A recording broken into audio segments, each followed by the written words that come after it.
Hello everyone, আমি লতিকা। আমার চ্যানেলে আসার জন্য তোমাদের অসংখ্য ধন্যবাদ। অনেক দিন পর আমি আবার ভয়েস ভিডিও নিয়ে আসলাম। চলো বৃষ্টির দিনের কাজকর্মগুলোই শেয়ার করব তোমাদের সঙ্গে।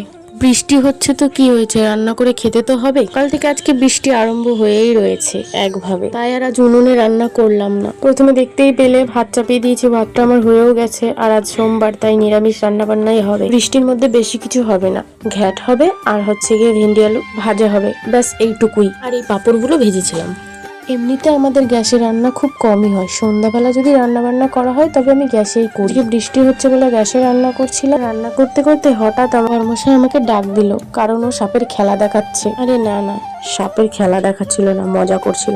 আচ্ছা, তোমরা কে কে সাপকে ভয় পাও? আমি তো প্রচুর ভয় পাই, সেটা বিষালা সাপ হোক আর নির্বিষ সাপই হোক। সে বলে যেও কিন্তু। সাপের খেলা দেখলে তো হবে না, রান্নাটাও কমপ্লিট করতে হবে। গ্যাসটারও আর শেষ হওয়ার দিন খুঁজে পেল না, আজকে বৃষ্টির দিনেই শেষ হতে হলো। তো রান্নাই অর্ধেক হয়ে রয়েছে। আমি বাইরে এখানেই রান্না করি, এখানে কি রান্না করা সম্ভব বলো আজকে? হঠাৎ করে আমার মনে পড়লো আমার মায়ের তো ডবল সিলিন্ডার। তারপর আমি আমার মাকে ফোন করে বলি সবকিছু। আমার মা তারপরে সিলিন্ডারটা পাঠালো, দিয়ে আমি রান্না করলাম। বিকেলে গিয়ে গ্যাস অফিস থেকে গ্যাস নিয়ে আমার মাকে দিয়ে আসবে আর বর গ্যাসটা। একটা দিকে তো রেহাই হলো, বৃষ্টির মধ্যে উনুনে রাঁধতে হলো না। যাই হোক, অনেক গল্প করতে করতে দেখো আমার রান্না প্রায় কমপ্লিট হয়েই গেছে সবকিছু। আমি জিরে ভাজাটা দিয়ে নামিয়ে নেবো আমার ঘ্যাটটা।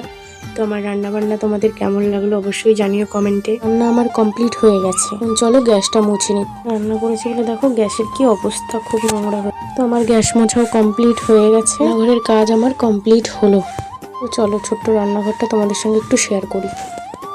রান্না হয়ে গেছে, এখন আমার কাজ হচ্ছে ছেলেকে খাওয়ানো। ছেলেকে খাওয়ানো আমার কমপ্লিট হয়ে গেছে। এরপর বরমশাইকে খেতে দিয়ে দেবো। বরমশাই ভাতটা খেতে থাকুক, আমার ভিডিওটাও আমি এখানে শেষ করছি। দেখা হচ্ছে অন্য কোনো ব্লগে, ততক্ষণের জন্য বাই সবাইকে।